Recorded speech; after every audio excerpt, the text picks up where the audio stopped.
We are producing a CNC material from dissolving cellulose.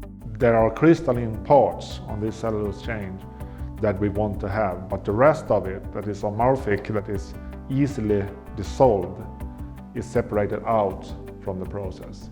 We are starting with approximately 20 kilos as dry material and adding about 50-60 kilos of acid and heating up the reactor to 50 degrees.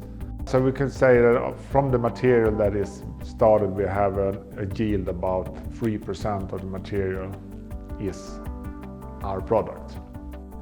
The main task is to have a stable process, a process that is, when we start, we also will get an end product without any problems in the process.